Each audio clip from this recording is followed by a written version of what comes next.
बिस्मिल्लाहिर्रहमानिर्रहीम, अस्सलाम वालेकुम। Welcome to my YouTube channel. आप सब कैसे हैं? उम्मीद है सब खैरियत से होंगे। और आज जो मैं रेसिपी लेके आई हूँ आप लोग के लिए वो है चुकंदर की भुजिया, जो बनने वाली बहुत ही मज़ेदार सी और बहुत ही कम मसालों से ये तैयार होगी और ये खाने में बहुत ही लजीज बनती है। अगर आज से पहले आप लोगों ने नहीं ट्राई करी है तो ज़रूर ट्राई करिएगा, बहुत ही लजीज बनती है। तो फिर चलते हैं अपनी रेसिपी की तरफ। देखिए ये हमने लिए हैं चुकंदर, ठीक है। चुकंदर को अच्छे से हमने छील के जो इस तरह बारीक बारीक कट कर लिया है। इसकी जगह आप कद्दूकश भी कर सकते हो और पत्तों वाली जो चुकंदर है वो भी ले सकते हैं। मैंने बगैर पत्तों के लिए 2 अदद बड़े हमने लिए हैं। इसमें टमाटर और ये 1 टीस्पून कुटी लाल मिर्च है, 1 टीस्पून नमक है, आधा टीस्पून हमारे पास है हल्दी पाउडर, ठीक है। ये सारे मसाले हैं। और 1 अदद हमने मीडियम प्याज लिए और 3 हरी मिर्चें ली हैं, उसको हमने इस तरह छोटा छोटा कट कर लिया है। ये है आधा टीस्पून हमने ज़ीरा लिया और ये सूखी हुई लाल मिर्च है हमारे पास। इसकी जगह आप गोल वाली जो लाल मिर्च होती है आप वो भी ले सकते हो, ठीक है। तो चले बनाना शुरू करते हैं। देखिए चूल्हे पे हमने कढ़ाई रख दी थी, इसमें हमने हस्बे ज़रूरत ऑयल डाल दिया। तो ऑयल हमारा बहुत अच्छा सा जो है गर्म हो चुका है।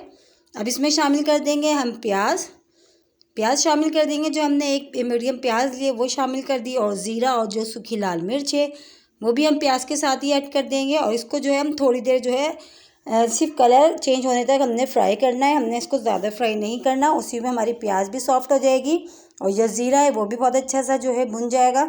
तो बस थोड़ी देर हमने इसको पकाना है, इसको हमने ज़्यादा देर नहीं पकाना, ठीक है। तो देखिए करते हुए टाइम हो चुका है तकरीबन। अब ये प्याज जो है डन है। अब इसमें शामिल कर देंगे हम टमाटर, जो हमने लिए थे 2 अदद टमाटर, ठीक है, वो शामिल कर दिए। जो ड्राई मसाले थे वो भी शामिल कर दिए। और इन सब चीज़ों को अब हमने बहुत अच्छा सा जो है भूनना है, ठीक है। जब तक कि ये जो टमाटर हैं सॉफ्ट नहीं हो जाते, थोड़ा सा हम इसमें पानी भी ऐड कर देते हैं ताकि मसाला जो है नीचे नहीं लगे और जो टमाटर हमारे वो भी सॉफ्ट हो जाएंगे उसी पानी में। तो थोड़ा सा हम इसमें पानी डालते हैं, बस बिल्कुल हल्का सा डालेंगे। बस उसमें जो है हमारे जो टमाटर है ना ये सॉफ्ट हो जाएंगे। बस हमने बस थोड़ा सा डाला है और मसाला भी नीचे नहीं लगेगा। तो इसको अब हम पकाते हैं अच्छा सा। और जो ये सब्ज़ी जो है चुकंदर की बहुत ही मज़ेदार सी बनती है और बहुत ही इजी सी रेसिपी है, बहुत ही कम मसालों के साथ। देखें ये जो है होते हुए टाइम हो गया। अब तकरीबन इसमें हम चुकंदर जो हमने कट करके रखे थे हम वो शामिल कर देते हैं। अच्छा, मैंने जो बारीक बारीक इस तरह कट करें, आप इसको कद्दूकश भी कर सकते हैं, ठीक है। तो वो शामिल कर दिया। अब जो है चुकंदर को भी मसाले के साथ हम थोड़ी देर जो है इसको अब भून लेते हैं और जो है इस तरह चम्मच चलाते जाएंगे। और बस थोड़ी देर हमने इसको जो है मसाले के साथ भूनना है। और फिर हम इसमें पानी ऐड करेंगे क्योंकि चुकंदर थोड़े से हार्ड होते हैं और बहुत जल्दी नहीं गलते, तो इसलिए हम इसमें पानी डालेंगे ताकि उसी पानी में चुकंदर बहुत अच्छे से गल जाएंगे, ठीक है। तो देखिए हमने बहुत अच्छा सा मसाले के साथ जो है टमाटर और प्याज ये मसालों के साथ हमने जो चुकंदर को जो है बहुत अच्छा सा जो है इस तरह चम्मच चलाते हुए हमने इसको थोड़ी देर तकरीबन 5 मिनट हमने इसको अच्छा सा भून लिया, ठीक है। इस तरह हमने 5 मिनट भून लिया। अब इसमें हम पानी डालेंगे। अच्छा, पानी हमने तकरीबन इसमें 1 कप के करीब डाल रही हूँ ताकि उसी में पानी में जो है चुकंदर बहुत अच्छे से गल जाएंगे।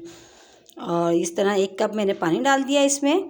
अब इसको मिला लेते हैं और इसको जब तेज़ आंच पे पकाते हैं, जैसे ही पकना शुरू होगा तो फिर हमने इसको मीडियम लो आंच पे हम इसको पकाएंगे, ठीक है। कम से कम 20 से 25 मिनट ही पकेंगे, जब जो है चुकंदर बहुत अच्छे से गलेंगे, क्योंकि मैंने आपको पहले भी बताया कि चुकंदर को थोड़ा गलने में टाइम लगता है। अब हम इसको कवर कर देते हैं, कवर करके छोड़ देते हैं। तो चलें चेक करते हैं, थोड़ा टाइम हो चुका है, 10 मिनट से ज़्यादा टाइम हो चुका है इसको पकते हुए मीडियम लो आंच पे। और अभी जो है पानी इसमें तकरीबन नज़र आ रहा है। और चुकंदर को भी हम चेक कर लेते हैं कि ये गले हैं या नहीं गले। तो तकरीबन अभी इसमें थोड़ी कसर बाकी है, अभी पूरे ये नहीं गले। तो इसको हम दोबारा चम्मच चला के इस तरह मिक्स करके इसको हम दोबारा कवर करते हैं, तकरीबन इसको गलने के लिए छोड़ देते हैं। और जो पानी है जब तक ये भी खुश्क हो जाएगा और जो चुकंदर है हमारे वो बहुत अच्छे से गल जाएंगे, ठीक है। तो हम इसको दोबारा कवर करके छोड़ देते हैं। तो चलें चेक करते हैं, 15-20 मिनट हो चुके हैं और जो चुकंदर जो हैं तकरीबन हमारे बहुत ही मज़ेदार से जो तैयार हो चुकी है इसकी भुजिया। देखें ऑयल भी सेपरेट सा हो गया और जो पानी था इसमें वो बिल्कुल खुश्क हो चुका है। तो अब ये डन है। अब इसमें शामिल कर देते हैं हम हरी मिर्चें, जो हमने 3 से 4 अदद हरी मिर्चें हमने कट करके रखी थी वो शामिल कर देते हैं। अब बस इसको हम मिलाते हैं, फिर हम इसको डिश आउट करते हैं। और देखिए शक्ल ही से कितने मज़ेदार से ये जो है इसकी भुजिया लग रही है चुकंदर की। तो इसको डिश आउट करते हैं, हम आपको दिखाते हैं। ये देखें, इसको आप चपाती के साथ खाएं, पराठों के साथ खाएं, बहुत ही मज़े की ये भुजिया लगती है। और इसी के साथ ही मेरे चैनल पे नए हैं तो मेरे चैनल को लाइक करें, शेयर करें, सब्सक्राइब करें और कमेंट्स बॉक्स में ज़रूर बताइएगा कि आज की रेसिपी आप लोगों को कैसी लगी। और रेसिपी अच्छी लगी तो लाइक करना नहीं भूलिएगा। रखिएगा अपना ख्याल। अल्लाह हाफिज़।